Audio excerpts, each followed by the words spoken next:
إن الحمد لله نحمده ونستعينه ونعوذ بالله من شرور أنفسنا وسيئات أعمالنا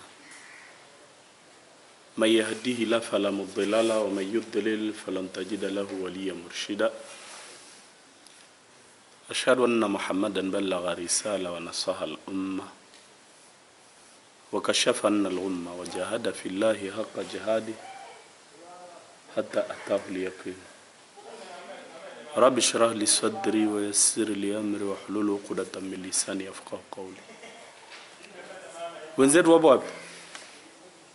Leo naona tupo wengi pia tutatambulishana.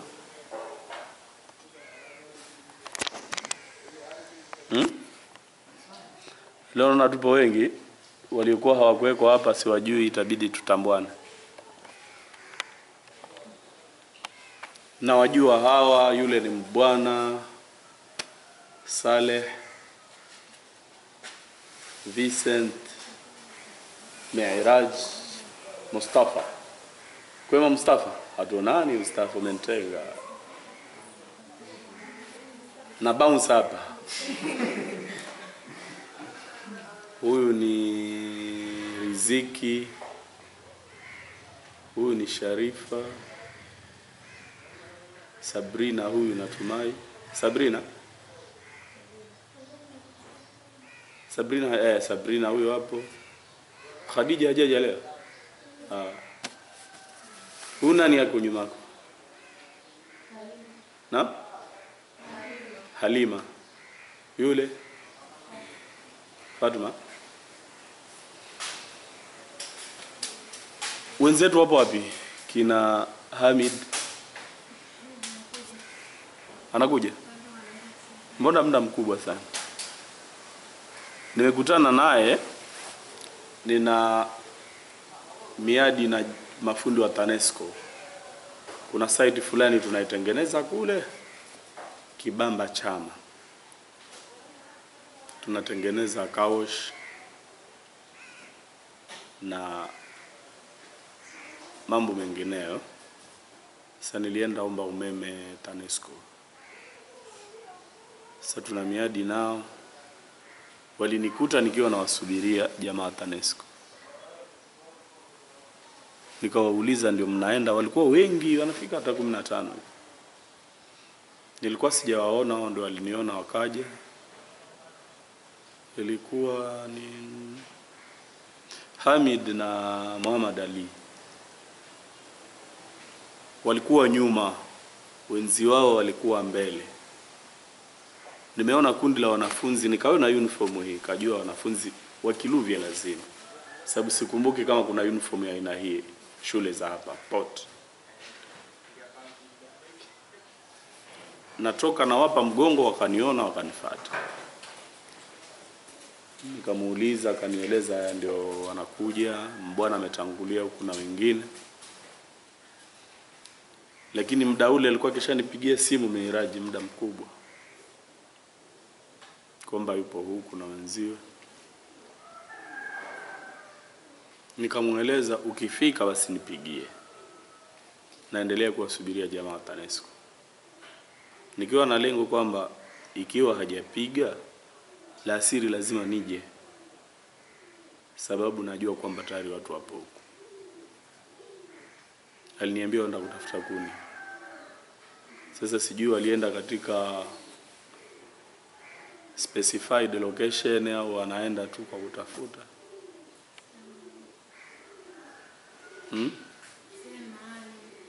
Sema alu.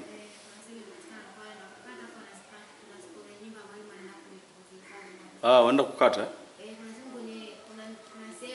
Ndiyo kule kuna misitu. Walikuwa wamesijui walikuwa wamefuatana naye au walikuwa peke yake. Mwanamama mmoja amevaa nikabu. Mwanamama mmoja alikuwa kavaa nikabu. Ndio Mkumbwa. Kuna mtu alinipigia simu jana, sijui juzi. Akasema yeye ni Mkumbwa. Alafu akanipatia niongee na Hamid. Sasa fanya nini sasa hivi wenzetu hawa?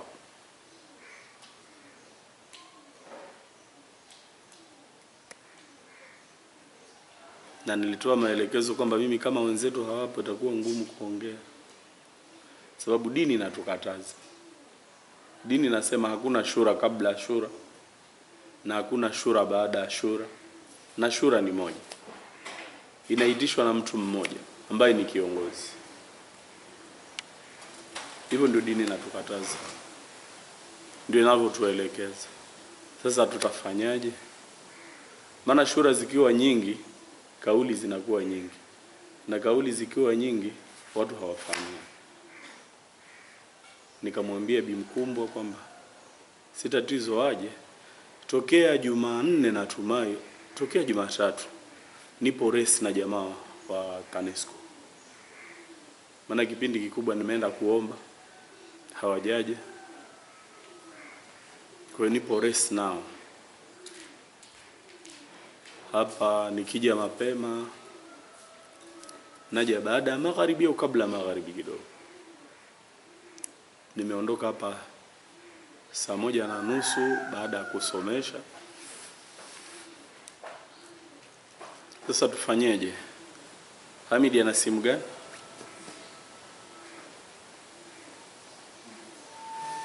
Hamidi ana simu gani?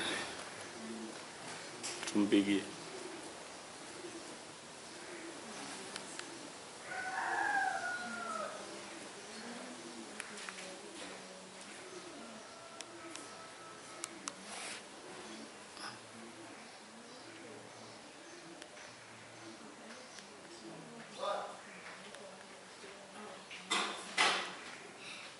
Alikuambia ni Madam Mkumbwa?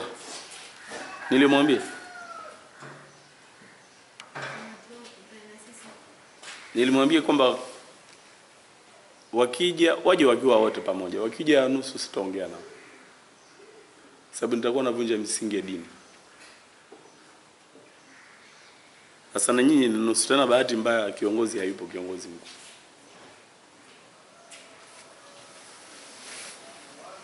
Tufanyeje?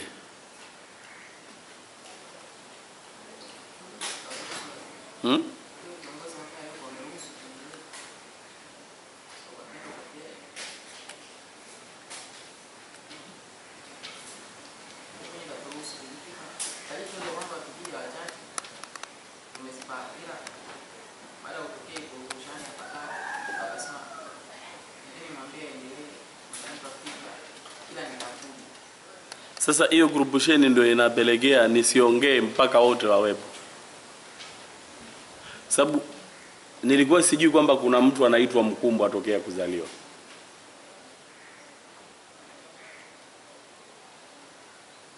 Tokea kuzaliwa kwangu sijui kuna mtu anaitwa Mkumbwa. Yeye kapiga akajitambulisha, basi nikajua kwamba kuna Mkumbwa, simjui. Kwa hiyo nikajua kuna baadhi ya vitu fulani kuna inabidi tuongee tukiwa sote.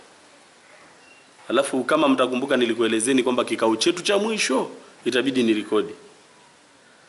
Mnakumbuka? Ndio maana nikarekodi. Sababu naona hii inaweza ikawa ni last Sunday. Au kuna kikao chengine? Nilikuwa nimesahau. Ilikuwa ni rekodi moja kwa moja na wao tukawapatia linki wafuatilie kikao. Kina Bi Mkumbwa. Lakini nimesahau kabisa. Miraji aliponipigia simu ndio wanakuja leo. Kwa hiyo nilikuwa sikuviandaa vifaa, tukivianza kuviandaa hapa tena itatudisturb, itatuteke muda. Lakini nilikuwa na lengo hilo kwamba mkija mtakuja, nimeshawarushia link sehemu ambapo wanaweza wakawa wanafuatilia kikao chenyewe.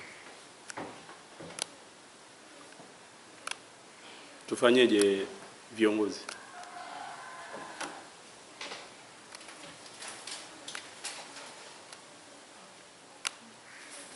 Yaani naogopa sababu mna kauli tofauti.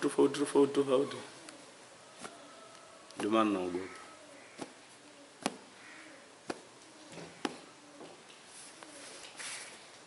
Sababu nahisi tukienda hivyo tutaendelea kuvunja misingi ya dini. Sasa tutakuwa tufikie lengo, baraka itakosekana. Rasul sallallahu alaihi wasallam asema almuslimuna inda shurutihim illa shart ahala haraman au harrama halalan.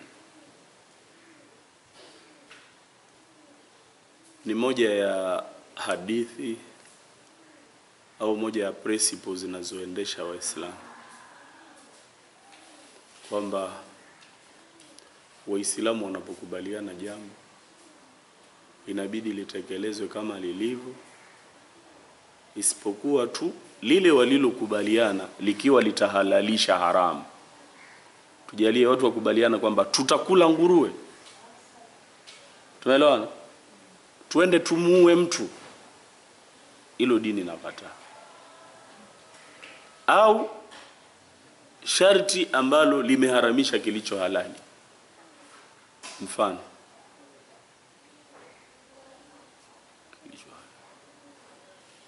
tusije kula nyama hata maisha, vitu kama hivyo. Sasa tumekuwa kwa kweli, kuna haja tukafanya juhudi ya kuijuza dini, tukaitambuza dini, sababu tunaenda kwenye dini mtihani mkubwa.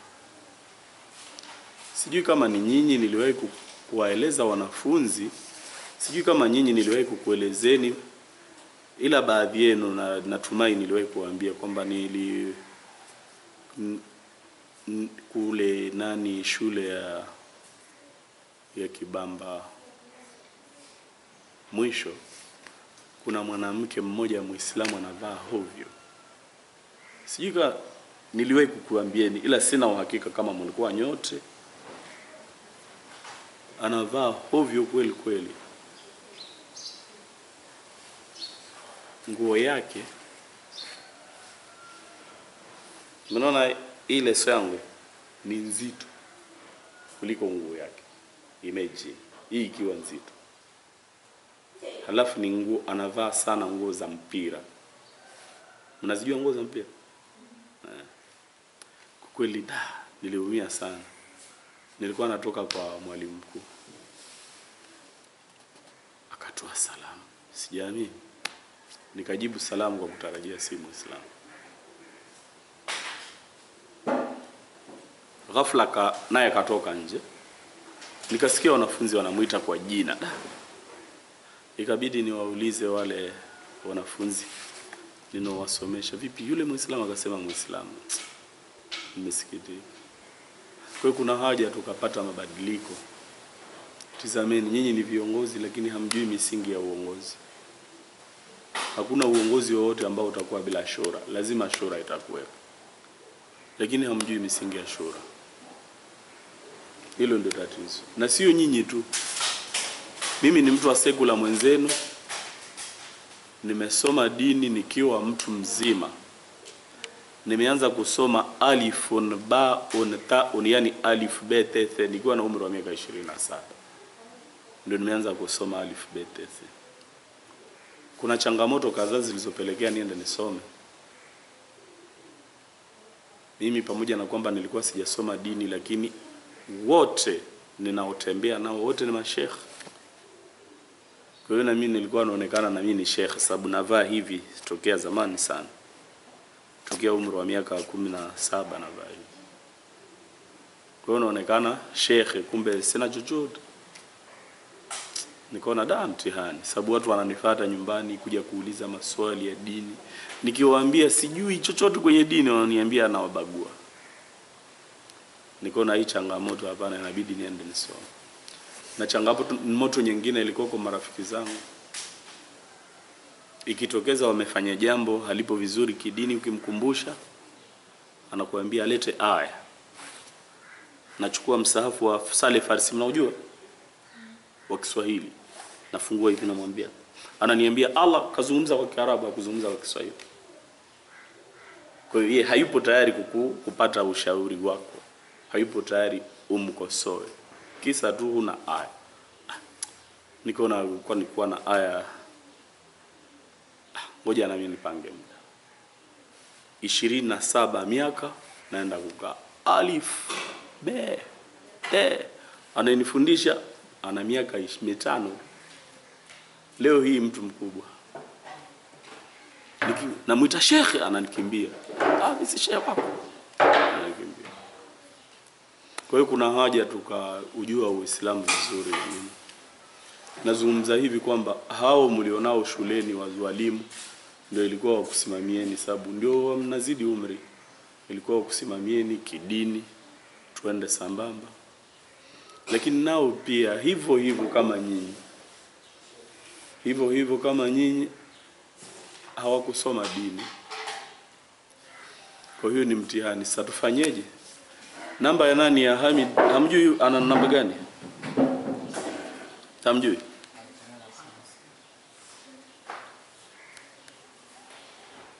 Sasa tufanyeje jamani?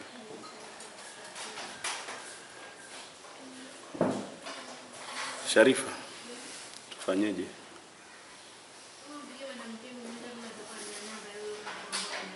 Nani? Madam Pimbi. Madam Pimbi mimi sikutaka kuwa naongea naye kuhusiana na masuala ya mahafali, sababu yale aliyoniambia niliona yupo mbali sana. Alafu aliniambia anaumwa. Mliongea naye mara mwisho lini? Leo? Madam Pimbi asa? Kuhusu mahafali yenu?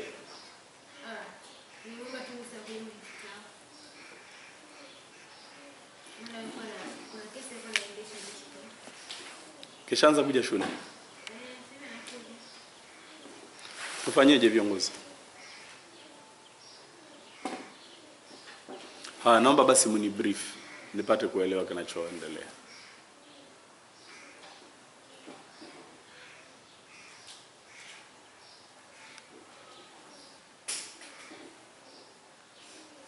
Sabrina, tupe mukhtasari wa kinachoendelea.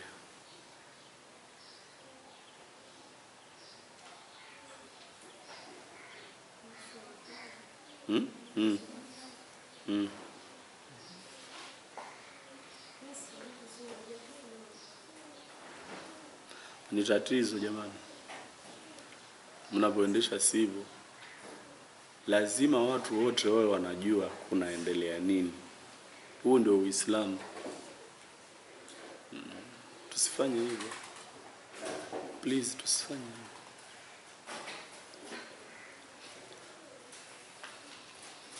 Khadija, tupe habari. Mtatizo Sharifa.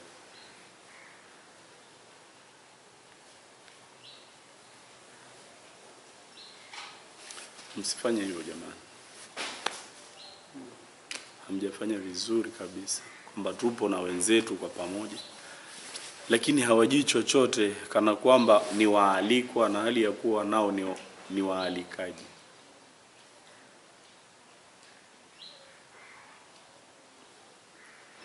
Sharifa, kwa kipindi kichache nilichokujua,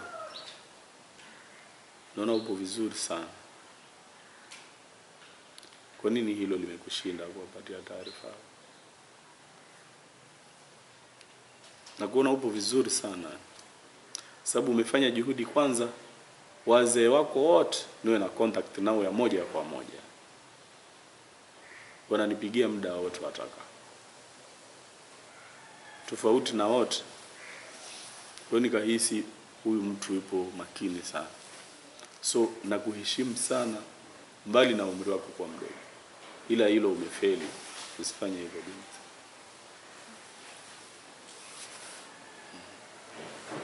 Mustafa, tupe habari.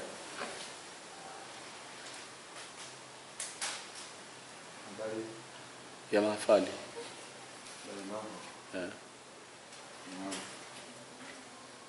Hivyo nilisikia taarifa kwamba kwanza nimesema Ukunda, nasikia kwamba walienda kutoa hela ya kundi, mwisho wa siku wakaahirisha, kaenda kule na yule enda kuangalia ukumbi, akasema haufai. Ndio hivyo.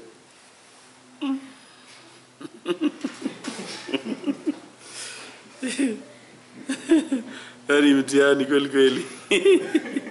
Umenikumbusha sahaba mmoja. Yupo sahaba mmoja wa kike. Yule si sahaba, ni tabi katika watoto wa maswahaba. Jina la yule mama limenitoka, lakini yule sheikh aliyekuwa naye namkumbuka aitwa Abdullah bin Mubarak. Abdullah bin Mubarak ni mtoto katika watoto wa maswahaba. Siku moja atembea jioni karibu na magharibi kidogo hivi, aelekea msikitini. Ghafla akakuta mzoga wa kuku kafa. Kaenda zake msikitini, mzoga. Arudi msikitini, ghafla akamwona mtu atizama pande zote. Mwanamama akaokota kitu chini, akaficha kwenye jilbab. Huyo kaenda zake. Abdullah bin Mubarak yule pengine amechukua mzoga, akaenda akatizama mzoga, hayupo. Kabidi amfuate asije akampoteza, hajui ni nani. Kiza kinaanza kutanda, kamwona yule anaingia ndani ya hiyo nyumba. Kafika kabisha, kafungua. Abdullah bin Mubarak akamweleza mama, mwenye nyumba yupo wapi? Sema hayupo sasa hivi, nipo peke yangu. Nala, yupo wapi? Kasema hayupo. Atakuwepo muda gani? Nitarudi. Mama akamwambia, labda kiamani ndio atakuwepo. Yaani yule mama mmewe kafariki. Ikabidi Abdullah bin Mubarak kamweleza, nilipita sehemu fulani naenda msikitini, narudi nimemuona mtu anainama pale, kachukua kitu, ameingia nyumba hii. Ndani kuna mtu mwingine. Akasema ni peke yangu na watoto wamo ndani. Wakatoka watoto. Kuna nini? Huyo mama anamuuliza, kafanyaje huyo mtu? Kabidi Ibn Mubarak amwambie kwamba niliposogea jirani kakuta mzoga hayupo, na yule kainama kaficha kitu, na umesema ndani hamna mtu, ina maana ni wewe? Akasema ndio. Akamueleza, kwani hujui mzoga kwamba ni haramu? Yule mama kanyamaza, halafu kamjibu Ibn Mubarak, kamwambia, mimi sijui hizo habari, kwamba kuna mtu ameenda pale. Ibn Mubarak akamshikilia, niambie. Ikabidi bibi amwambie. Akamweleza Ibn Mubarak, tupo hapa, hakuna mtu asahau kwamba mimi ni mjane. Hakuna anayesahau hali niliona. Hivi unaponifuata kunieleza habari za mzoga na nini ni haramu, Ibn Mubarak, si tumesoma na wewe pamoja bana, umenisahau? Kapiga nikabu. Ibn Mubarak hamkumbuki. Mimi tumesoma pamoja na wewe. Ibn Mubarak anajua yote hayo, lakini nifanye nini? Naweza nikafa ndani na wanangu mimi. Kwa hiyo nimeenda kuchukua mzoga nijistiri. Sio kwamba tutamla siku zote, tujistiri. Tutachukua tu kipande tutule, nyama nyingine tutatupa. Bibi anajua fiki, ni shekhe huyo bibi, amesoma na Abdullah ibn Mubarak, ila yeye Abdullah ibn Mubarak hamkumbuki tena. Mtu kaolewa ni Abdullah ibn Mubarak kabidi ajute kwa nini aliuliza hizo habari. Alikuwa kaandaa safari ya hija, visa zote kesha gonga, tiketi ya ndege kesha nunua enzi hizo.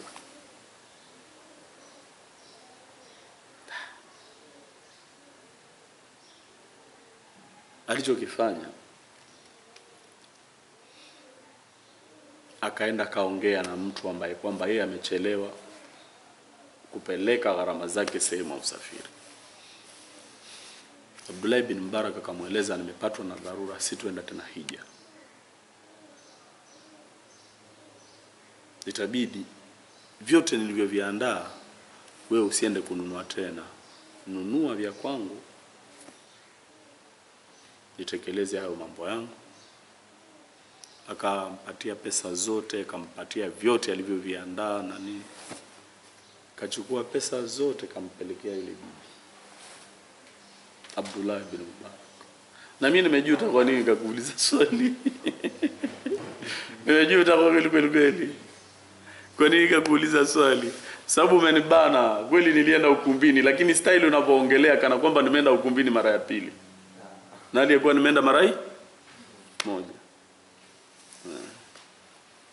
Kwa hiyo Abdullah bin Mubarak akawa amehairisha safari, hakwenda tena hija, akabaki. Lakini Allah alifanya maajabu.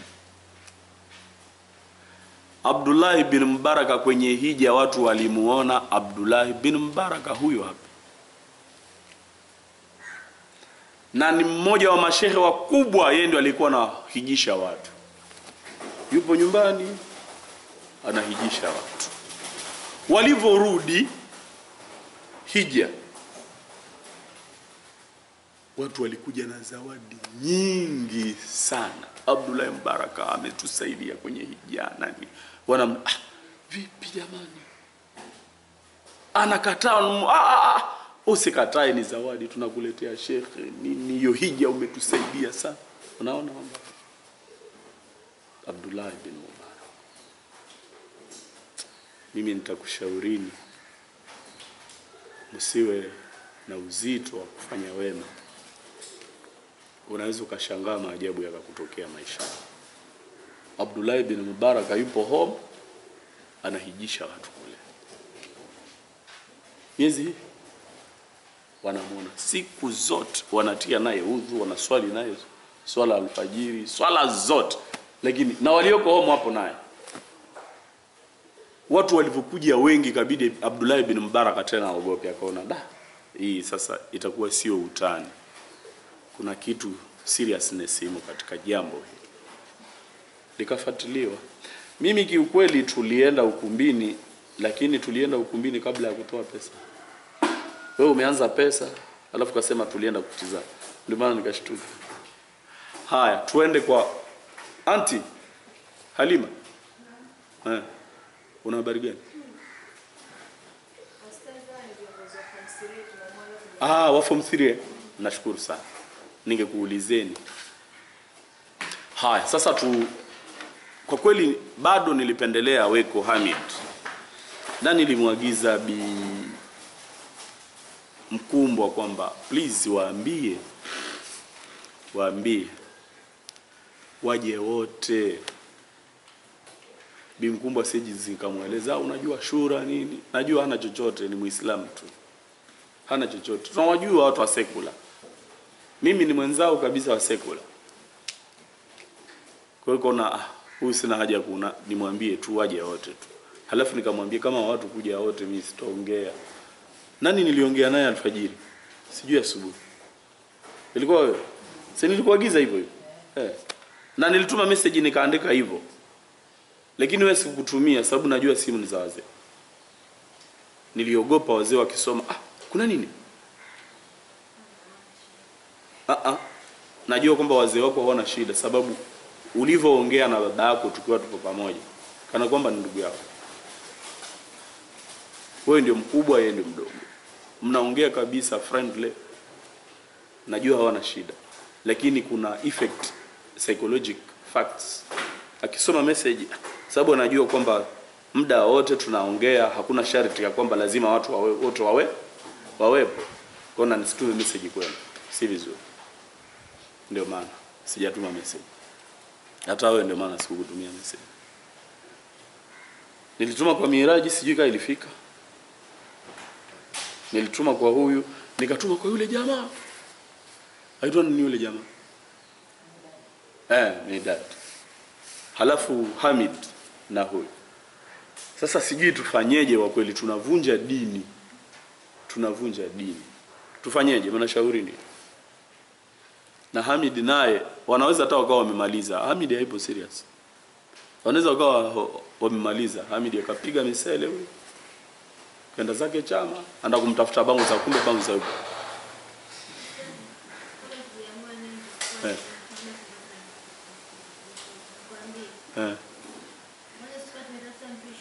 Na lakini baadaye wiki iliyopita Ijumaa Madam Mpimbi na mtumishi wa mambo ya kiongozi nasema kama amekaa mjadiliana na Madam Mpimbi tunaona kwamba kuliko tukonishe mpishi huyo mpishi atahitaji gharama kupunguza gharama. Madam Mpimbi akajitolea akasema kama atakuja pale kwao, alafu walimu wa dini na wengine ambao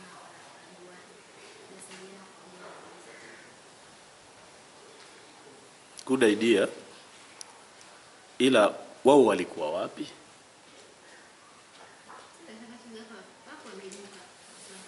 Mimi hiyo taarifa nimeshaipata, ila sikuipata kwa mwanafunzi wa Kiluvi. Nimeipata kwa mwanafunzi wa yaitwa Hondogo, Hondogo. Ila sikumbuki ni nani. Nikashtuka. Nikaona ni vizuri, hivyo ndio tulivyokuwa tunatarajia, lakini walikuwa wapi? Na kubwa linalonishangaza, tayari Bimpimbi yupo tayari.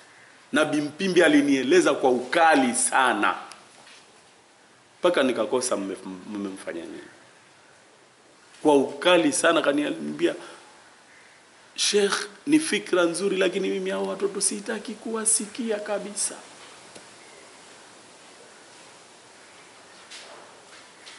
Leo wamekubali. Kuna nini? Nimejiuliza swali. Mimi mwenyewe nimefanya initiative. Nilikuwa nataka tubadili miondoko ya mahafali ya Waislamu. Sababu nimeshiriki mahafali yenu, nilikuja, palipigwa singeli kali. Au mahafali ya shule. Haya ni ya shule, hamna uwezo nayo. Ikabidi nifuatilie Waislamu watafanya mahafali lini. Nikaambiwa wameshafanya. Tena nilimuuliza mbwana, tena walikuwa na Hamid. Sababu tulivyotoka hapo kwenye mahafali natoka, walinifuata. Wakanishindikiza mpaka barabarani. Nikapanda gari ndio wakaondoka. Wamefanya hivi, wakacheka. Nikajua kwamba nako kulikuwa kuna mdundiko. Nikaona niwaache. Na wajua wanafunzi wengi wa Kiluvya. Niwaulize, wakanieleza ndio kulipigwa ngoma na nini. Haya. Kule mwaka juzi niliitwa mahafali ya sekondari mwisho. Tumo ndani hivi kwenye hall, wakaenda mlinzi anaenda kuwashika watoto wa Kiislamu, wanarambana ndimi wa kike na wa kiume. Kwa hiyo nikaona sitokuja kwenda tena mahafali ikiwa ndio hiyo. Lakini mwishowe dhamira ikanipiga. Imenipiga vipi? Kuna jambo limetokeza baina ya mashekh. Nilivyoitwa kwenye kikao mimi nilikataa, nikasema sitoenda tena kwenye kikao, tunakuwa tunaenda kupoteza muda. Nilivyowaambia hivyo nikafatwa hapa na mjomba wangu. Akaniambia nimepata habari kwamba wewe hutokuja kwenda kwenye kikao tena cha mashekh. Nikamwambia ndio, tunaenda kule, muda unapotea mwingi. Halafu kila tunayoyaongea hakuna linalofanyika. Akanieleza sasa maamuzi sio. Nikamwambia mimi sitaki muda upotee. Ila lolote watakaloliamua mimi nipo pamoja na wao, tutatekeleza. Ninao vijana wangu, kama kuna haja ya kufanya lolote sisi tutakuja, mimi na vijana wangu. Tutafanya lolote, ikihitaji nguvu, kutumia nguvu tutafanya. Akanieleza sawa, ni good idea, naamini mnaweza mkaja. Lakini likija likipangwa jambo pia hutoshiriki. Nikamweleza kwa nini sitoshiriki na hali ya kuwa nimeahidi, nimemwapia Mola wangu. Akanieleza, ninavyokujua hutoshiriki. Kwa nini? Litapopangwa jambo utaletewa jambo lenyewe lilivyo. Baada ya kuletewa jambo lilivyo, utavona limeborongwa, utaona bora usiende tena. Kwa hiyo misuli yako hatutaipata pia huko. Ninachokuomba, bora uwe unaenda kwenye vikao. Akaondoka, hakusema hicho. Dhamira kanipiga, nikaahidi nitaenda kwenye kikao kijacho. Nilipoenda kweli akazungumzwa mambo na nini. Nikawa naulizwa, mbona wewe uongee? Nikawajibu, niongee jambo lililokuwa sina? Pili, niongee walioyaongea wengine, si muda unapotea? Mimi bado sijaliona la kuongea. Ajenda zilivyomaliza wakaleta mengineyo. Hayo mengineyo likatokeza jambo. Lilipotokeza jambo ndio nikaongea. Nikasema hili lilivyo, mimi hapana. Tumefanya haraka. Tungesubiria, ni mapema sana kufanya. Tukaondoka. Sasa yote yale siku hiyo mjomba wangu alivyonieleza, na nikaja nikakumbuka hawa vijana wetu wanafanya mahafali siku zote. Tukiwaachia hivi siku zote takuja kuwa tatizo. Bora nije na idea. Tufanye selection ya shule tufanye. Nikakuleteeni idea, bahati mlikuwa mmeshafanya selection na ilikuwa too late. Nikakubaliana na nyinyi sababu mmeshajipanga vya kutosha. Ili tusiwaingize shule nyinginezo. Nikampigia mtu wa mwanzo niliyempigia ni Bimpimbi. Nikamweleza, akasema good idea nani? Ila Sheikh, watoto hawa mistaki kusikia lolote, ni kwenda kujisumbua bure. Kwanza kichwa kinaniuma. Siku hizi siendi shule. Hapa ongea na mimi nipo shule, naenda kukutana kwa mwalimu mkuu na kikao, nitarudi nyumbani, sijaanza kuja shule. Nikamuuliza kwa nini vijana muachie, akanieleza wanachanganyika na shule nyinginezo na ni hondogo. Sijui waliwahi kuchanganyika, wakaja sijui wanafunzi wa hondogo wamevaa vibaya. Alivyowaonya tu, wanajua ni mwalimu wa Kiluvi. Walikataa, akasema walifanya hivyo kwa kuwa wanajua mimi si mwalimu wao. Sasa kwenda kujitia stress zilizokuwa hazina lazima, mimi nikajivua kabisa, sitaki kusikia chochote kuhusiana na mahafali ya vijana. Nikamwambia si tatizo. Ninayo namba ya Bi Lubembela. Nikampigia. Nilipompigia kanieleza Bimpimbi. Nikamwambia Bimpimbi nimeshaongea naye, lakini yeye amejitoa kabisa. Yeye Bimbembela akakooperate. Akanieleza good idea. Ila mimi mbali sana nakuwa nao kwenye activities zao za dini. Yupo mwalimu mlezi. Na kutumia namba yake sasa hivi. Akanitumia namba ya Sakimar umeongea naye. Akasema good idea. Na akasema ngoja nitawafuata vijana. Hakuwafuata vijana, sijui alishauriana na Bimpimbi au alishauriana na nini. Wakamwambia yeye alisema atanipigia, hakunipigia. Mimi nikamtafuta. Akapokea, tukaongea, kanieleza, naye kajivua kabisa. Nikaona tatizo. Lakini nikaona kuna haja lifanyike jambo. Baada ya jambo hilo kufanyika, wataelewa baadhi ya mapungufu yanatokea wapi. Pengine mapungufu yapo kwa kuwa tu mimi na wao tupo mbali na vijana wetu. Ndio nikaamua kwamba nitalivaa, si tatizo. Ndio tukawa tumeitana, tukafanya tuliyoyafanya. Na nikakushawishini, mimi mwenyewe nimekushawishini, nendeni muwafate. Sina nia mbaya. Nendeni muwafate watu hawa. Nikaje nikaambiwa kwamba nani Kimaro anawakimbia. Paka niliambiwa hakujibu vizuri. Nikaona nisiulize ni jawabu gani ambalo hakujibu vizuri, nikaachia. Lakini bado nikaendelea kukusisitizeni kuhusiana na shule. Natumai mnakumbuka. Kakuelezeni kwamba wataalikwa. Labda wafanye nini? wajizuie wasije, lakini wataalikwa tu. Na kujizuia wasije, wasingejizuia wasije, sababu mimi nilikuwa nimeshapanga mwalimu mkuu wenu nitaongea naye kabla ya wao.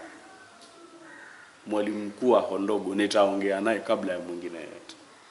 Ikiwa mwalimu mkuu amealikwa, wao hawezi wakaalikwa wakakataa. Na wameshaashiriwa kwamba mwalimu mkuu atakuwepo. Lazima watakuja tu. Sawa. Tumeenda tulivyoenda.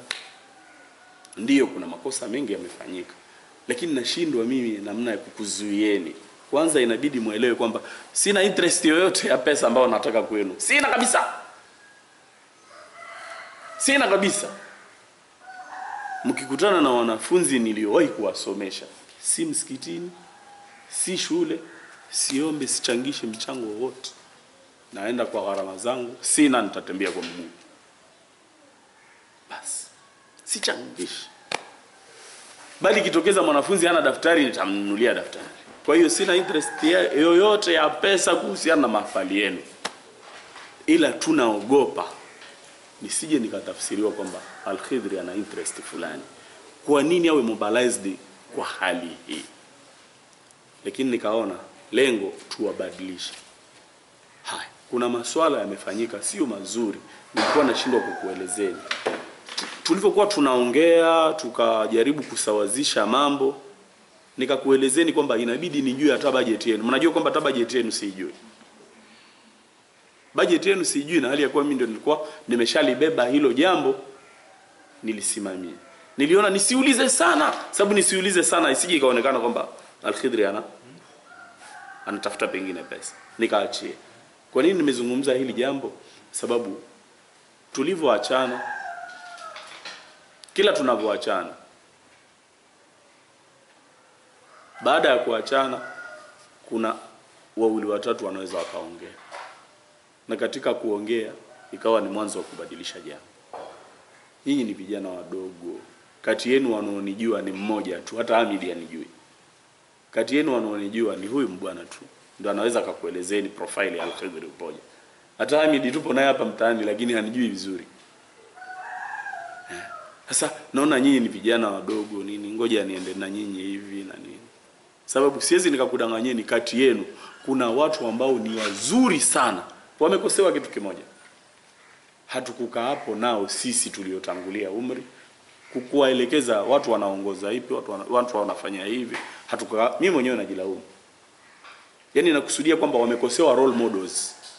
Wangekuwa na role models, wangekuwa ni wazuri kabisa. Siwezi kuwataja, na nyinyi mnawajua kati yenu, mnajua fulani yupo serious, fulani yupo hivi, fulani yupo hivi. Kwa hiyo kutokana na hayo yote kwamba ndio nikaona nilibebe. Ila nilipopata taarifa kwamba na walimu tena mmekaa nao na tena mmebadilisha mambo, nimeogopa sana. Kwa nini niogope? Sababu walimu walijivua. Wamelivaa vipi? Na walijivua. Kuna nini nyuma ya kulivaa? Ndio maana nikaogopa. Walijivua, wamelivaa vipi? Na Bimpimbi. Na sasa Kimaru na mtanieleza Khalifa. Mkinieleza nani Mbembela? Mbembela alikoperate kabisa. Alikoperate kabisa. Lakini Bimpimbi alijivua moja kwa moja. Na nikakuelezeni, mumtafutie zawadi. Sikukwambia ni mimi. Hiyo zawadi yangu mimi. Lengo lilikuwa mumtafutie zawadi. Atashangaa, nilijivua halafu ameniletea zawadi. Nilikuelezeni mtafute zawadi, muiache shule ni kwenu. Kama waliotangulia hawajapata kuyafanya, nyinyi muyafanye.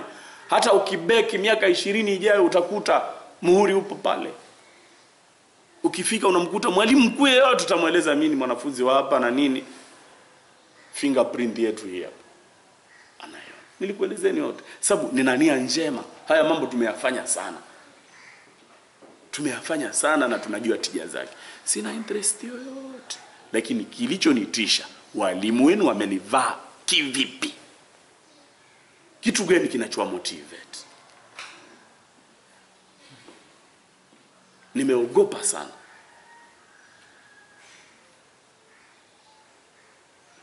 Na kuogopa kwenyewe msisahau kwamba kuna wanafunzi wengine sio wa Kiluvya. Je, wao wawe ni washindikizaji tu?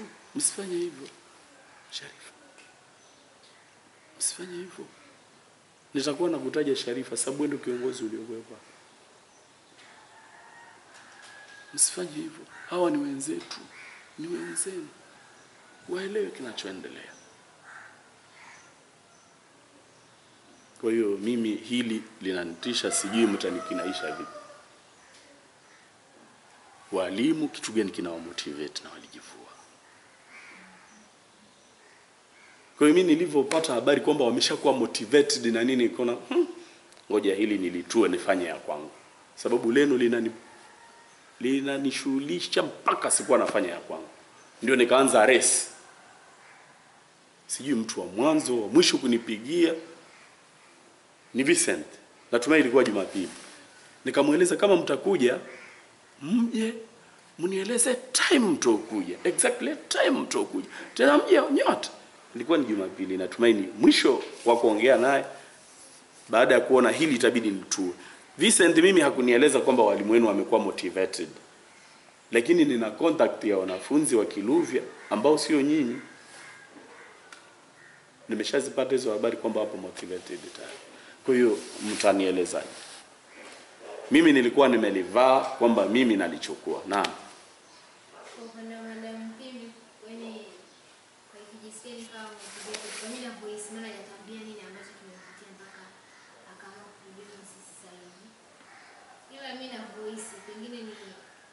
Alikaa akajifikiria, akaanza kutaka kuturudishia fadhila, maana kuna kitu tulimfanyia ambacho yeye mwenyewe kabla ya hapa, kabla hata maafa, kabla hajaanza hata kupanga maafa.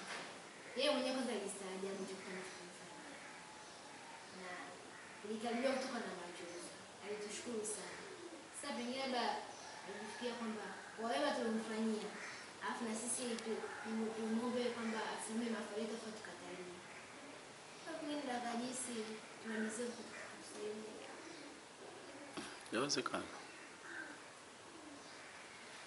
Yawezekana. Ila mimi naomba tumjue kwamba sina interest yoyote katika swala lenu. Bali swala lenu ikiwa bado sijaanza kutumia gharama, lazima gharama nitatumia tu, lazima. Sa style walivyokuwa motivated, sababu mimi lengo langu ni kwamba mahafali yenu yawe top 1 ili waelewe, watasoma baadhi ya vitu kwamba makosa pia yanatokana na sisi walimu. Sisi walimu, mimi ni mwalimu wao mwenzao kabisa, ingawa sijui wanasomesha masomo gani. Mimi nasomesha hesabu. Ni mwalimu mwenzao kabisa. Masomo aliyoyasoma na mimi nimeyasoma yao walimu. Labda tutatofautiana tu katika tulichokisoma ili uende usomeshi. Sasa kwa kweli nilikuwa na lengo hilo kwamba tuwabadilishe. Huyu ni mama yangu, nashindwa hata kumpokea. Tena sio mama yangu tu, mama mkwe wangu, mama yake mke wangu wa kwanza. Nina wake wawili na bado nafasi ngapi? 2. Au amenipigia si huyo hapo. Hata kupokea siwezi kupokea sababu tupo kwenye kikao. Nitamtafuta baadaye. Mwanangu mbona hukupokea? Mama nilikuwa mbali na simu. Na aliyekuwa nimeisikia. Kwa hiyo kwa kweli sijui tutafanyaje. Kwanza kuna kati yenu kuna makundi. Ni tatizo. Sijui mtayasawazisha. Mtu wa mwisho kunipigia kuhusiana na holi ni mbwana. Na sio namba ya kawaida. Sababu hakuwa home, tunawasiliana naye kwa namba ya mama. Akanieleza hivi, naongea na wewe Sharifa na wenzio wameenda Kiluvya. Wameenda nani? Kibaha. Namsikiliza, akanieleza kuna moja holi lile kule Kifai kweli lipo, ni zuri na kubwa, lakini hakuna viti. Nikamweleza kama hakuna viti ni tatizo. Kama hakuna viti ni tatizo. Ingawa naelewa vizuri kwamba swala la viti linaweza likatatuka. Ni swala la kukaa nao hao watu wa Kifai. Haya. Jambo jingine ni gharama za Kifai ni kubwa. Mimi sijui budget mlionayo. Na tuliachana tukapeana tasks, tukawapatia watu watatu waende watuwakilishe huko. Tulienda Jumamosi iliyopita, tukakuta nilivyoona holi lilivyo, vyo vile, yani niite mimi Al-Khidri niite mbunge aje hapo, vyo ndio vile, niite shehe wa wilaya aje hapo, vyo ndio vile. Na bado kulikuwa kuna msururu wa watu ambao wangekuja hapa. Nikaona hivi vyo vitaniumbua mimi kama mimi. Sababu mimi mnavyoniona hapa na taasisi. Ninayo taasisi. Ndio maana nilikuwa nawaona kinabii mkuu, kinabii Mbembela nini, tutawaalika watakuja tu. Wakisikia mbunge yupo hawezi kosa kuja, watakuja. Na mbunge yupo tayari. Mpaka dakika hii sababu sijaongea naye kitu kingine, ingawa nimeanza kujizuia baadhi ya mambo. Sasa nikaona pale palivyo kuona hapa ni mtihani. Ikiwezekana tubadilisha idea. Ndio tukawa na fikra tuende tufanye ziara, tutizame kumbi. Mwishowe tukaachana, wengine waende Kifai. Na kama mtakumbuka nilikuelezeni hakuna mtu anayekumbuka kwamba kuna sehemu open space, sehemu eneo fulani lot. Sijui kama mnakumbuka. Sababu mahafali anaweza akafanya popote kwenye open space. Ni swala la kwenda kuchukua maturubai na nini. Kodi pengine hata gharama yenyewe ikawa ndogo kuliko ya nini? Ya ukumbi ule. Na mahafali yakafanyika vizuri sana tu. Kwanza mimi mahafali nilizowahi kushiriki kuziona mbali na hizi zenu za mashuleni, nilizowahi kuziona ni uwanja wa mpira. Hakuna ukumbi. Uwanja wa mpira. Huko university ndio tulivyokuwa tukifanya sisi kupunguza hizo gharama. Au kwa kuchelea watu ni wengi sana, chuo kina ukumbi hauto hold watu wote. Uwanja wa mpira. Kwa hiyo nilipokuwa nakuulizeni hizo open space na nini, nilikuwa nataka kukuwekeni sehemu hivi. Ni set mind zenu. Baada ya kuset mind zenu, angetokeza mtu angesema najua iliko open space, ningekuwa nimeshapata key ya kutaka kukusetini. Lakini hakutokeza mtu aliyesema mimi najua open space zipo, lakini sitaki kila kitu kitoke kwangu. Najua zipo na kuziomba zinaombeka, maana ninayo taasisi, nalipa kodi. Nikipeleka barua serikalini watatoa open space. Sio kwamba sijui. Nilikuwa na kusetini tu. Nani anajua? Angetokeza mtu, anajua. Twende tukague. Tukifika hapo, hii ipo vizuri sawa. Niachieni tutajua itafanyaje. Hii haikukaa sawa, nikaleta sasa. Nyingine ipo sehemu fulani. Lakini hakuna aliyesema na mimi nikajizuia. Ili naogopa watu wasije wako, Al-Khidri mbona yupo motivated? Kuna kitu gani? Nikaachia.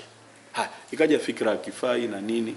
Pamoja na kwamba walichukua maamuzi ya kuongea na gharama bila kutushauri, ni vijana wadogo tuwasani.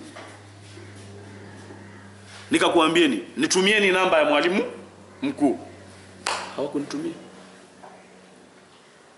Vincent ndio naongea naye, akasema kumbe ukutumia. Akanitumia Vincent. Nikampigia. Na ilikuwa siku ya pili. Nikampigia. Nikajitambulisha. Baada ya kumjitambulisha akasema ndio ulikuja hapa vijana na nini. Mimi nikamueleza moja kwa moja kwamba vijana kweli wamekuja, mumeongea, mimi ni msimamizi wao, pamoja na gharama hizo kwa mujibu wa budget yao gharama ipo juu. Kwa nilikuwa na msent kwamba nitamfuata tuongee, ikiwezekana fanye azeremshe. Mimi ndio ilikuwa fikra yangu. Lakini hamkunishirikisha kimoja kwa moja. Na mimi naogopa kuingia hivi watu wasije wakaona Al-Khidri anatafuta milioni tuliyoikusanya. No, Al-Khidri ana fikra milioni. naogopa nisije sababu sisi mashehe tumekuwa ni wababaishaji. Tukisikia kuna sherehe basi sisi ndio ambe almradi. Mimi sitaki hayo. Kwa hiyo nilikuwa najizuia. Mkimuuliza mwalimu akifaya atakuelezeni Al-Khidri alinipigia simu na akanijadili kuhusiana na pesa za nini, za ukumbi. Mimi nilianza kumjadili. Baada ya muda maamuzi yakachukuliwa kulipia. Si tatizo ikiwa mmekubaliana. Lakini pia waliokwenda mimi siwezi nikawalaumu moja kwa moja, sababu tokea mtokako hamjui shura ni nini, hamjui watu wanaendesha vipi, mnajiamlia na nini. Kwa hiyo mimi nawachukulia udhuru wala si watii doa. Ni system tulionayo ndio inapelekea yote haya. Mbwana alivyonipigia kanieleza kule tuna kesel kabisa, niko na sasa na matatizo anaingia sasa. Sharifa ameenda niko na si tatizo, nikamueleza mbwana good idea kama kule hakuna viti good idea. Ila nikamueleza ila kule hakuna vyoo. Kwa kweli moyo wangu, lakini si tatizo twende huko. Kama mtakumbuka nilikwambia mimi vyoo siviridhii. Al-Khidri aitishe mbunge, aitishe nani. Nilikuwa nataka kualika taasisi zaidi ya 5 msizozijua za Kiislamu. Taasisi zaidi ya 5 msizozijua, zipo hazijulikani na wanafanya mambo makubwa msizozijua. Lengo langu ni jingine, muwe na contact na watu. Hujui unapoenda chuoni unaweza ukakosa pesa za kukulipia. Ukaenda huko taasisi wakiwa hawa ndio wale watu, unapewa mkopo wa bila riba. Ndio malengo yangu. Kwa hiyo zilikuweko pale taasisi zaidi ya 5, lakini nimeshazidondosha zote watu kuja. Sababu sijui nyuma ya motivation ya walimu kuna kitu gani. Pili, madamu walimu wapo itabidi walichukue. Mimi nitakuwa ni msikilizaji mtizamaji. Sitofanya tena kitu. Mtanisamehe kwa hiyo. Sababu sijui nyuma kuna nini. Walikuwa wamejivua, wamekuwa motivated vipi? Si vibaya kupata mpishi wa bure, lakini hata msinishirikishe, njoo tushauriane tubadilishe mpishi. Tayari ghafla wanabadilisha. So kila chochote ambacho tunaweza tukakipanga kinaweza kikabadilishwa hata siku ya pili yake. Ndio naogopa Sharifa. Ila pamoja na kuogopa, moyo wangu unanisuta kwa baadhi ya wazee wa watu nimeongea nao na contact nao tayari. Shangazi yake Miharaji nina contact naye tayari. Nampigia simu hivi namtaka Miharaji, kapokea yeye. Kamuuliza si namba Miharaji? Ni mwanangu mimi shangazi yake. Kasikia tayari basi mwiteni. Pengine mwalimu wake mwiteni. Sasa tayari nimeshajitengenezea hayo mazingira kwamba hajaniona, lakini namna hiyo ya kupapatika anataka. Yani kwa nini Miraji yupo mbali na yeye muda huu? Anapigiwa simu, mwiteni. Nasikia kwa kweli moyo. Ndio maana hata Madam Kumbo alivyonieleza nikaona nimsikilize. Lakini yote hayo yasingekuweko ningemwambia tu Madam Kumbo kwamba Madam Kumbo acha niwe ni mwalikwa tu. Kweli ningemwambia, lakini nilishindwa. Mamake Sharifa anaongea na mimi kama aliwahi kuniona. Babake anaongea na mimi kana kwamba anajua mamangu hasa. Nimeongea na mamake yule. Tumeongea mengi na mamake yule kwa muda mchache, lakini zile maneno anayoyatumia naona sijui ameambiwa nini mpaka aanze kuniongelesha maneno kama haya. Hilo ndio linanisota, lakini pengine hata kwenye mahafali nisingekuja kwa style mnavyoendesha. Sababu nachelea kwamba kuna vitu na viset na nyinyi mna set vingine bila hata kunishirikisha. Si vibaya mkiviset vingine, lakini tushauriane. Yote hayo ni ajili ya system. Kumbukeni tulivyoenda kule shule tunamfuata yule mwalimu mkuu. Pale ilibidi nianze kuintroduce baadhi ya zinazoendesha Uislamu. Nilisema njoni sote tuliokuja hapa tushauriane kabla hatujaenda. Na nikakuelezeni hakuna shura kabla ya shura na hakuna shura baada ya shura, na shura ni hii ni moja, ni tayari naanza kukuwekeni. Sasa tumepanga huku, haya wale wameshaliamua na kulipia, si tatizo, ni system, ni vijana wadogo. Lakini hata walimu wenu wasione kwamba hakuna haja tukashirikiana katika kunani hivi. Walimu wenu siwezi nikawasameheni, sababu ni watu ni wasomi, wana responsibility mpaka leo. Ama nyinyi hamna responsibility yoyote, lolote mtaloliamua nini ni kuvumiliana. Ama walimu wenu siwezi kuvumilia, sababu sijui kitu gani kinachowa motivate sasa hivi na aliyekuwa amejivua. Akanieleza kwamba katika niliyosikia, anieleza itabidi pesa zile ziende zichukuliwe. Nikamuuliza swali, itabidi pesa zile ziende zichukuliwe, kwa hiyo itabidi uende huko nini? Nikamuuliza swali. Sikumuuliza swali, nikapropose. Unaonaje ukienda wewe? Alijibu nini? Ulikuwepo, nilikuwa nasikia sauti yako. Ulikuwepo? Ulikuwepo? Yaonekana alikuwa ameweka loudspeaker. Ulikuwepo? Nilisikia, nani yupo jirani naye? Kibwana, anakuita Kibwana. Nilikuwepo mimi. Nilisikia sauti za watu, naweza nikazijua. Wewe sauti yako nilisikia kabisa. Basi muda ule ndio nilisikia sauti yako. Hamid ndio aliongea na mimi kabisa. Sijui mwingine alikuweko. Kimakusudi nimeona walikofikia wanaamua na nini. Ndio nikamwambia, unaonaje ukienda wewe kwenda kuchukua? Akaniambia basi naenda nini? Alisema nini? Reason ilikuwa ni ina maana wapo busy. Ina maana mimi ndio sipo busy jamani? Wao si wapo busy? Al-Khidr ndio hayupo busy.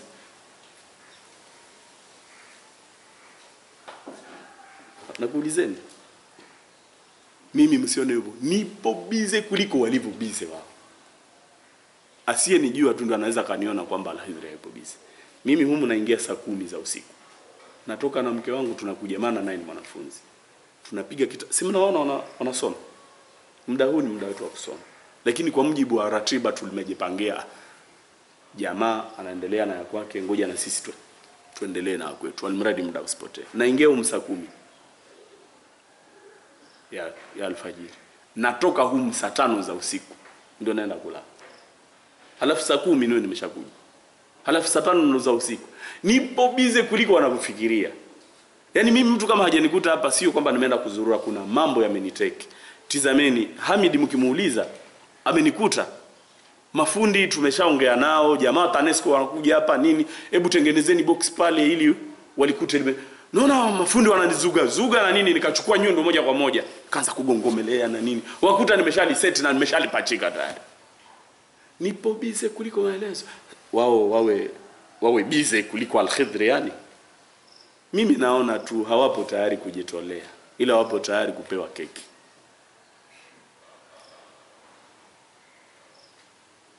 Sasa siji tufanyaje? Mimi nakuambieni kweli, kinanitoka moyo. Wazee wenu, nisingekuwa nimeongea na baadhi ya wazee wenu, ningemwambia Madam Mkumbwa kwamba Madam Mkumbwa mimi ni mwaliko kama waaliko wengine. Sababu hamjanishirikisha kwenye mabadiliko. Mpaka naanza kuhisi pengine imeeleweka kwamba yote Al-Khidr ndio ameyaset. Mimi ndio niliamua kwenda kulipiwe, mimi ndio nilifanya nini. Mimi nahisi mnaweza msiwaambie, lakini wao ikawa hivyo. Sababu anamjua Al-Khidr, mimi si nimekuja hapo, ingawa Madam Mkumbwa yeye amenieleza kahamia. Nilimwambia leo mara kwanza kusikia kuna mtu anaitwa Madam Mkumbwa hapo. Akanieleza mimi nilihamia mwaka huu. Kwa hiyo walioko wananijua, Kimaru simjui lakini ananijua vizuri. Alinieleza ulikuja hapa mahafali. Kaniambia wewe ndio unasomesha hesabu? Kamwambia ndiye. Ulikuja kwenye mahafali nipo hapa. Ingawa na mimi si mkongwe. Kwa hiyo kutokana na wazee wenu nilioongea nao, basi kidogo ndio nikasema mje tukae tutizame tutafanya. Lakini na mimi ningekuja kama mwaliko. Tufanyeje?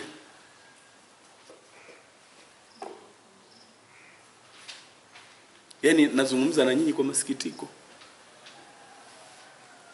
Kumbadilisha yule mpishi si vibaya, lakini tunaambizana tu. Tufanyeje?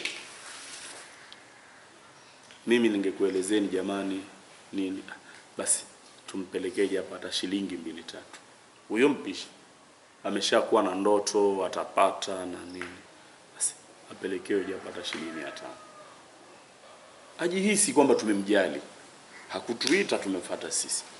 Tunamuandaa siku nyingine walioko nyuma wakimfuata anaweza kujimotivate. Lakini walikuja kunifuata hapa tena hapana. Tutakuwa tunafanya. Na tukitizama budget yenu haikukaa vizuri nini, si tatizo. Mimi hiyo shilingi 200 tulompatia 200, kwani hata daladala hapande, mtatoa mfukoni kwangu mpelekee 200. Mnachomoka hivi hivi jamani. Tumemfuata wenyewe. Na ushehe wangu huyo kaja hapa shekhe, halafu wanachomoa. Mnaniaibisha, msifanye hivyo. Walimu wenu wa kweli hawapo makini. Sasa tufanyeje jamani?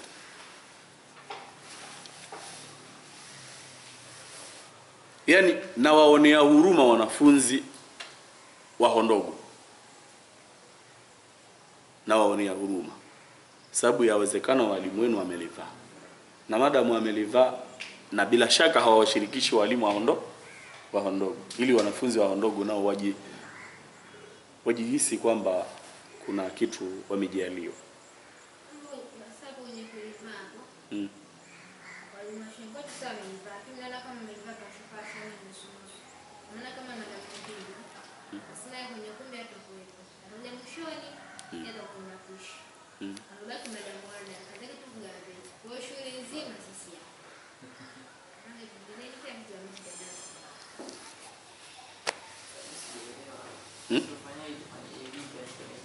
Vipi?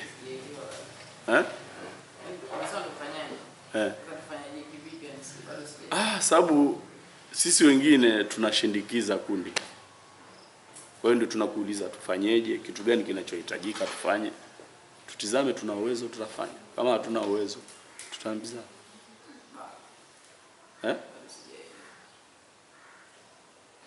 Mjue kwamba nyinyi mna mikataba na walimu wenu. Wao ni waajiriwa wapo shuleni kwenu. Al-Khidri si mwajiriwa, ni mtu fulani hivi. Hilo mnalijua lakini. Kwa hiyo maamuzi yao yapo juu ya kila kitu. Ndio maana nikakuulizeni tufanyeje.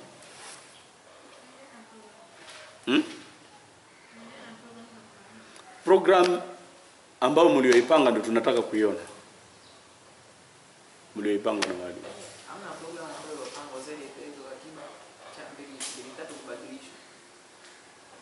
Ni program kwamba kitu kitakachofanyika kwenye hiyo shule hamna. Zaidi ya vile.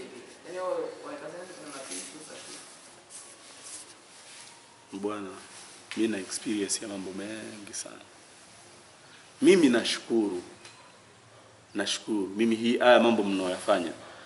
Mimi nimeanza nikiwa nipo mdogo. Uongozi wa shule kuna watu niliwahi kuambia hapa. Mimi nimeanza uongozi wa shule hata age zetu hamna chekechea kama zilikuweko huko kwa wenzetu duniani. Lakini kwetu hakuna chekechea. Nimeanza shule mwaka mmoja kabla umri wangu haujatimia. Mwalimu tu kanipenda akamwambia baba, huyu jamaa atakuwa anaenda naye. Mbona ni mdogo? Hatusajiliwa. Nitakuwa nakaa kwenye kiti cha mbele. Nakaa kwenye kiti cha mbele mwaka mzima na mwalimu. Mtoto gani atafanya? Taona. Anakaa na mwalimu. Lazima atakuwa kiongozi. Kwa hiyo nimekuwa kiongozi sijaanza shule. Mwaka unaofuatia ndio nikawa shule, nikatoka kwenye kiti cha mwalimu, lakini nilikuwa darasa hilo. Katoka kwenye kiti cha mwalimu nikawa kwenye madeski. Wale niliokuwa nasoma nao wapo la pili. Sikuwa kiongozi hapo la kwanza, la pili, la tatu nikawa kiongozi. La tano, la nne sikuwa kiongozi, la tano sikuwa kiongozi. Naondoka primary, mimi ni kiongozi. Form 2 niliwahi kuwa kiongozi, ilikuwa ndio form 2 ya mwisho, hakuna 3. 6 niliwahi kuwa kiongozi watu zaidi ya 1000. Nilienda kusoma dini. niliweko. Kwa hiyo tunajua, tuna experience nyingi na nini. Halafu moja hilo. Pili, msisahau kwamba wale ni wanawake. Msisahau kwamba wale ni wanawake. Na wanawake hata kama ana degree au kama ana PhD, madam ni mwanamke, anaweza muda wote akaleta habari za kikekeki. Leteni hii na hiyo nini? Ni jambo la kawaida. Kwa hiyo habari za kikekeki nyinyi mnaweza mkasema hawakupanga nini, mkashangaa vitu vinazuka pale na nini, na wao wakiwa wanajielewa kwamba wao ni waajiriwa, Al-Khidri ni mtu fulani hivi, hakuna kitu kitachofanyika. Kwa hiyo kutakuwa parallel programs, wakaja na nyingine imepangwa. Ipi itayofanyika ni ya kwao, sababu wao ndio mna mkataba nao. Al-Khidri ni mtu mmoja hivi. Kwa hiyo nitaka nijue hiyo ratiba yenu ipoje mlioipanga. Nitizame yale ambayo nitakuwa na uwezo nayo, ambao sitakuwa na uwezo nayo nitajizuia. Yaani ratiba ya siku ya sherehe ni ile ile. Hamna kitu ambacho kilichobadilishwa. Vipo vingi vilivyobadilishwa. Nyinyi mnaweza mkaona tu ni kimoja au viwili, lakini hicho kimoja ndio kinaathiri kila kitu. Yaani uwezekano ungekuwepo mkawaambia kwamba tunashukuru mnakuja kujoin, lakini mjoin kilichofuata, kilichopangwa, mngekuwa na huo uwezo sawa. Moja hiyo. Yaani mngekuwa na uwezo wa kueleza kwamba tunashukuruni kujoin, sababu lengo tulikuwa tunawashawishi, na nilikuwa nikikulaumuni kwa nini wanafunzi wa chini hamwaleti, sababu nyinyi mtaondoka au wabaki walimu endo wasaidie. Kwa lengo lilikuwa kwamba tufanye kitu ambacho kitakuwa ni kitu kizuri. Wenyewe wataona kumbe tunakuwa tunaogopa bure. Sisi kutokuweko ndio maana watoto wanafanya mambo ya uhuni. Kumbukeni nilikuelezeni kama mimi ndio nitasimamia, inabidi watu wote waingie ndani ya ukumbi, asiwepo mtu nje, kuogopa yasije yakatokeza ambayo sio mazuri. Kumbuka babako alisema nini nilipokuwa naongea. Kwa hiyo ndio hivyo. Nilikuwa nataka tukifanye kitu ambacho watashangaa kumbe tulikuwa tunajivua bure, ili mwakani wawashughulikie wasijivue. Wamejivua mpaka dakika ya mwisho. Wamejivua mpaka dakika ya mwisho. Halafu inakuja hivyo. Kwa hiyo mungekuwa na uwezo wa kuwaeleza tunakushukuruni mumejoin, sababu hilo ndio lilokuwa linahitajika, lakini tayari kilichopangwa ndio kimeshapangwa.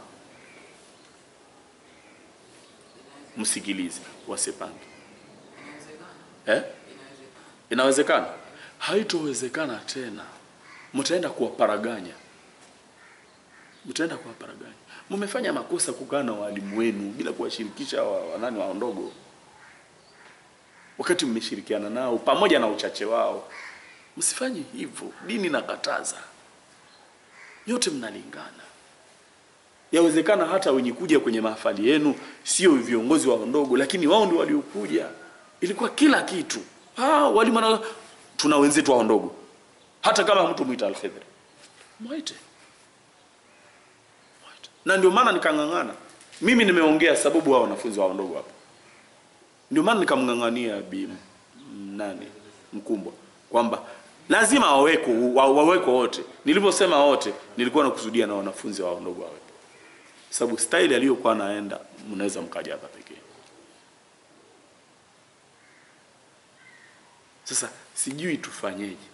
Mimi wazee nilioongea nao ndio wanapelekea tuendelee kutizama itakuwaje, lakini ningejivua nikaja tu kama mwalikwa, kama nitakuja kama mwalikwa. Mmefanya vibaya, msiwe hivyo. Msiwe hivyo. Dini haiendi hivyo, dini inakataza. Inabidi nyinyi umri mlionao msome, mjue dini nasema nini. Kwa kweli nilikuwa natamani haya tunayoyaongea wayaone online kabisa, ningewapatia linki, lakini nilisahau ajili ya pirika ya jamaa TANESCO. Na hata nikitoka hapa nitaenda huko, pengine nikarudi hapa saa 5. Nitarudi huko kwenda kutizama mafundo wamekuja wamefanya nini. Kwa hiyo sijui tufanyeje. Halafu Hamid hapo serious. Kwa nini asije? Na ndio kiongozi. Au Hamid anajua Al-Khidri ataenda kutia huku mekwala, bora nisiwe. Tufanyeje? Mimi kwanza nakushukuruni wanafunzi wa form 2, wa form 3 mmekuja. Allah kulipeni kila la kheri. Msome makosa, na niliwaambia hawa kimakusudi kwamba muwe mnawashirikisha ili wazisome changamoto mlizonazo nyinyi, mkiondoka au wabaki waziepuke. Nashukuru kwamba mmekuja nao, alhamdulillah. Ila sijui tufanyeje. Kwa kweli sijui tufanyeje.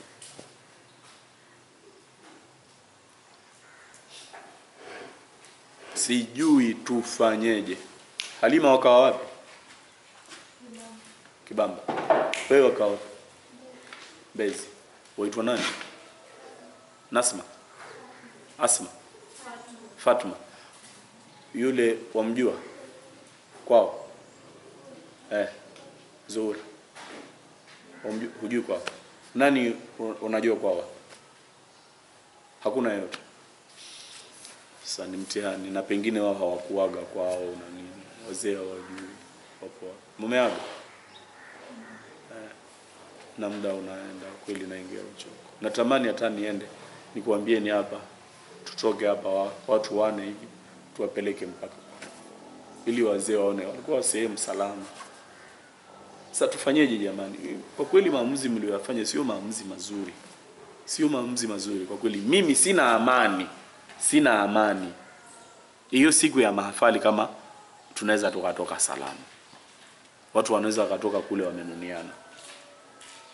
Sasa kama kununiana ya nini jamani? Msifanye hivyo. Ila kwa hali yoyote ikitokeza mimi nimefariki leo, mimi nakupatieni wasia. Msiwe kwenye dini bila kuisoma dini inasemaje.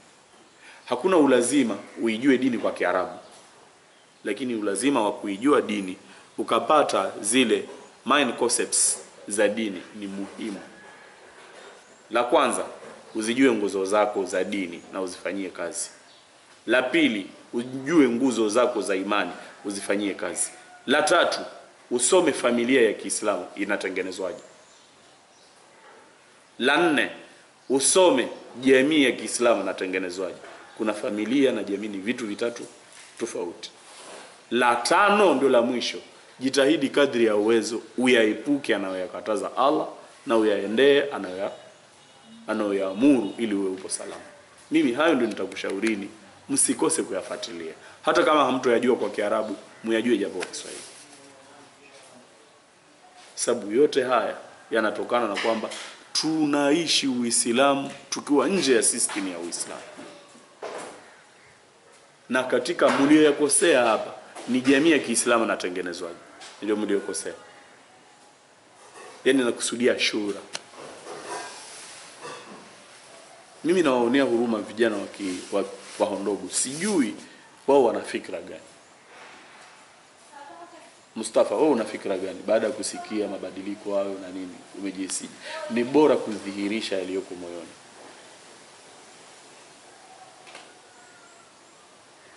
Mimi naomba tuwe ni ndugu. Tudhihirisha yaliyoko moyoni, tutengeneze. Isije ikawa wenzenu wataona kwamba sisi tunaenda kushindikiza tu watu.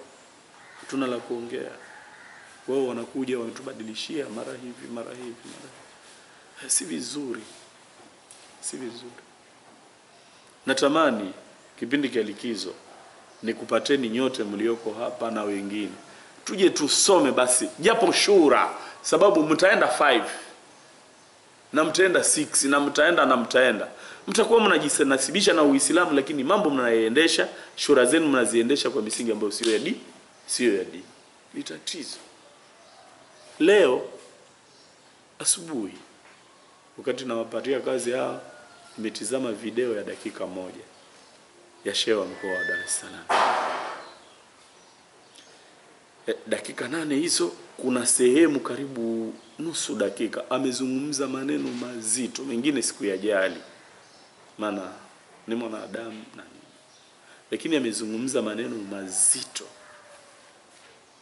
Alikaribishwa sijui kwenye sherehe za mapadri wanaapishwa kutoka uchungaji, wanakuwa sijui mapadri sijui ilikuwaje na nini. Kwa hiyo amekaribishwa, akapewa dakika 8 akaongea. Katika aliyoyaongea akaongea, mwishowe akasema nakumbusha tukio kama hili, akasema hivyo namnukuu, nakumbusha tukio kama hili lilikuwa 2018 awamu ya 4, ingawa alikosea sababu 2018 ni awamu ya 5, katamka awamu ya 4 halafu akasema 2018. Akaenda akasema tulialikwa, kipindi hicho kiongozi ni Kikwete, na sisi tulialikwa kwenye sherehe kama hii.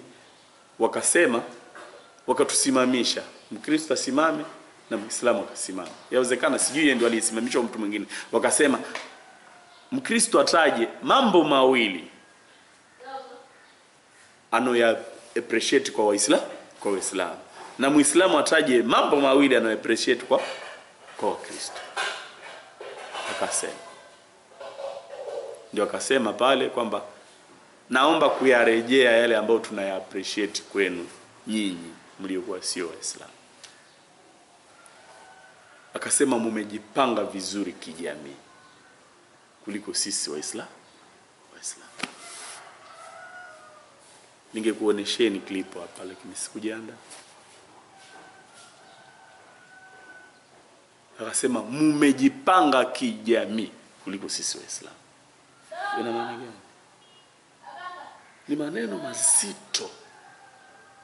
Mimi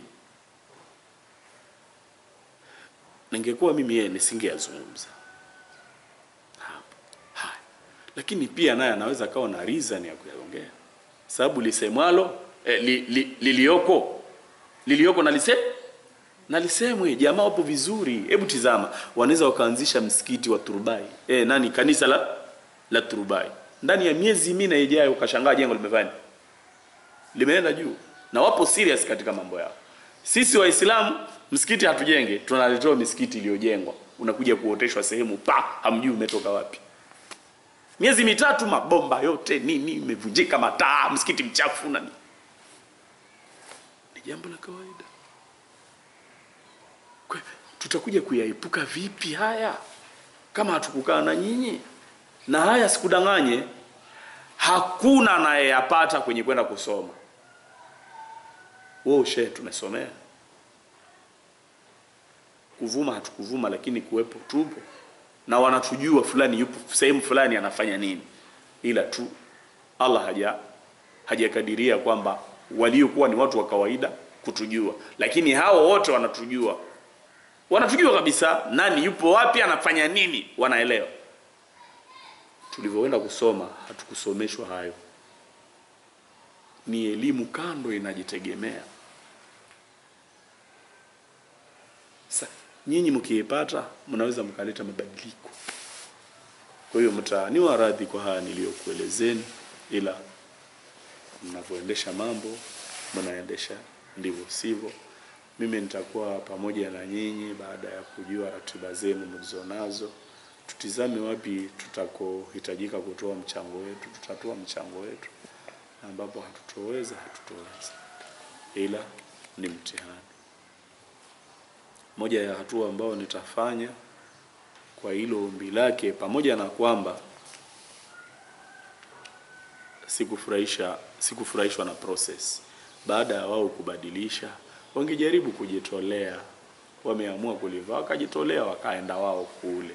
Wao ni waajiriwa wa shule, wakaenda wao kukutana na huyo mwalimu mkuu. Wai alkhair. Na mimi nipo bize pengine kuliko wao, lakini naona hawakujitolea. Kuna jambo tu hamjaliona, lakini wanalo moyoni lilopeleka wao motivated. Allah ndo anajua zaidi. Kwa hiyo niliahidi Mola wangu kwamba katika ambayo nitayafanya itabidi tuende huko Kifai. Ila baada ya kwenda Kifai itabidi niwe ni mtizamo.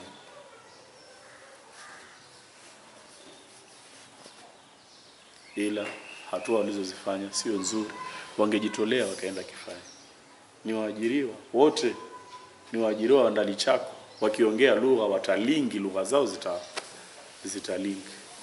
Kwa nini wajitoe? Na wameona kwamba vijana mmechukua maamuzi ambayo sio sahihi. Mimi kabisa uwezekano wa kwenda kumjadili mwalimu akifai nilikuwa nao. Na pale aliponisema kwamba anakutumia namba mwalimu akifai, sio kwamba sinayo. Vincent alinipatia. Kama Vincent alikuweko hapo, alipotezea kwamba nisimwambie. Lakini Vincent alinipatia. Na Vincent amenipatia, natumai ilikuwa kama si Jumapili ni Jumamosi, sababu nilikuwa nipo hapa darasani nasomesha hawa watoto. Aliponipatia Vincent, papo hapo nikampigia. Na ilikuwa ni Jumapili exactly. Baada ya kumpigia nikamjadili kuhusiana na hiyo bei na nini, akanieleza basi yule alinieleza kwanza pesa zenyewe ni chache na nini, lakini au ndio nisimwambie tena kwa kuwa umeniambia pesa ni nyingi. Nikamwambia hapana, wewe muambie kama tekeleza ahadi kama mlivyowaambizana kwamba mpaka baada ya nini akirudi kanisani. Baada ya hapo alinipigia simu Miraji, sikumueleza. Tukaongea naye kidogo, nikamweleza Miraji subiri kidogo. Nikampigia Miraji hakupokea simu. Paka tukawa tuna kikao hapa. Tukaongea na wazee hapa na nini. Miraji ilikuwa ni Jumamosi, huyu ilikuwa ni Jumapili. Kwa hiyo uwezekano wa kwenda kumjadili huyo mwalimu wa nani wa kifai ulikuwa upo kabisa, sababu nilikuwa nimeshaanza kumwandaa psychologically kuhusiana na hizo haramu. Haya, imebadilishwa. Kwa hiyo niliyokuweko tutaenda kuongea naye vipi zinaweza zikawa refined. Lakini je, zitakuwa zipo? Sababu ile ni taasisi. Ni taasisi. Wamezipokea, pengine wameshazipeleka benki au wamezipeleka sehemu. Tutafanyaje? Wakisema itabidi msubirie, na kusubiria wenyewe tu pengine wakatoa kalenda. Tutafanyaje? Mmejipanga kwa hilo? Mimi sababu walimu wenu wameashiria kwamba wao hawatoenda. Wanaona kwamba wataenda kuaibika. Al-Khidri si tatizo mimi nikienda kiaibika. Si tatizo, nitalichukua tutaenda. Lakini kilichowaogopesha wataenda kuaibika wao. Ndio maana wanajivua. Hawataki kuona hiyo aibu. Lakini sisi ndio tumetolea maisha yetu kwa ajili ya jamii. Si tatizo, tuende tuaibike. Mimi nitaenda. Tutaenda na nyinyi. Lakini hili mmejipangaje in case ikiwa pesa zenyewe wameenda kuzipeleka benki. Na wakizipeleka benki ya kuzinani mhasibu sijui nini na nini mpaka kikao kikae tena tupitishe tutazirejesha. Wakatoa kalenda. Mmejipangaje kuhusiana na hili? Haya yote mliyafikiria Sharifu?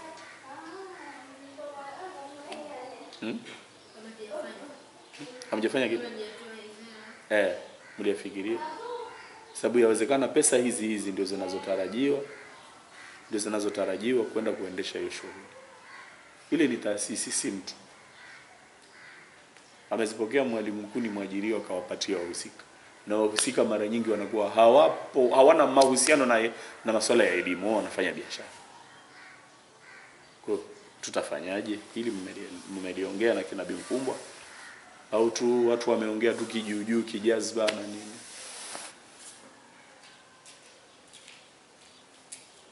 Mimi kiukweli kuna mtu amekuja mbuzi wake. Nani? Mama amekuja ndo mwenye mbuzi wake yuko hapo nje kusubiri. Tuna kikao. Mimi niliwaambia waje hapa jioni. Tupo hapa tuna kikao. Siwezi kukatiza. Sina miadi naye. Mwambie tuna kikao. Hatuwezi kukatiza.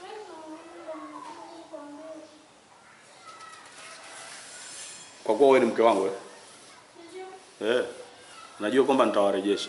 Na wewe si nimekurejesha? Ndio hivyo. Nikukatizeni niende kule. Mama mke wangu nimekataa kumpokea. Kwa hiyo tutafanyaje? Ili mmelifikiria. Nataka mkiondoka hapa tuwe tunajua kwamba hilo litakuwepo. Yaani uwezekano ni mkubwa litatokeza. Tutafanyaje? Sababu isije ikawa tu sio kila aliyesoma shule ndio kasoma uendeshaji. Hapana. Elimu ya uendeshaji ni nyingine kabisa. Ingawa mimi nashukuru nimebahatika.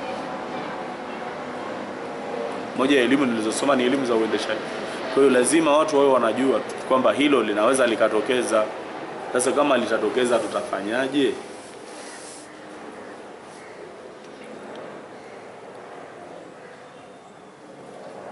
Unasemaje jamani?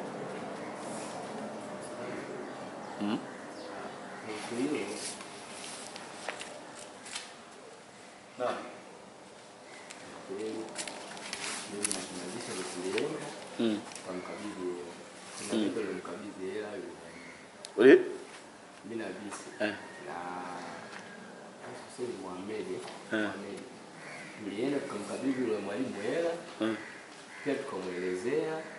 Kwanza kabla hapo ile Jumamosi tulikwenda kwenye kundi la kule na tulipofikiana kwamba haufai. Ndio tulitoka mimi, Hamidi pamoja na Bisi tukaenda. Ndio. Kwa kundi wa kufai. Tulipofika tukaongea naye mwalimu. Yule mwalimu akasema hawezi akachukua hiyo juu kwa sababu ile ni shule. Na hichi ni kipindi cha shule. Kwa ni ngumu yeye kama yeye kutoa maamuzi. Alichokifanya akasema tuachie namba, sisi tumwachie namba zetu na yeye akatupa namba yake akasema tutawasiliana.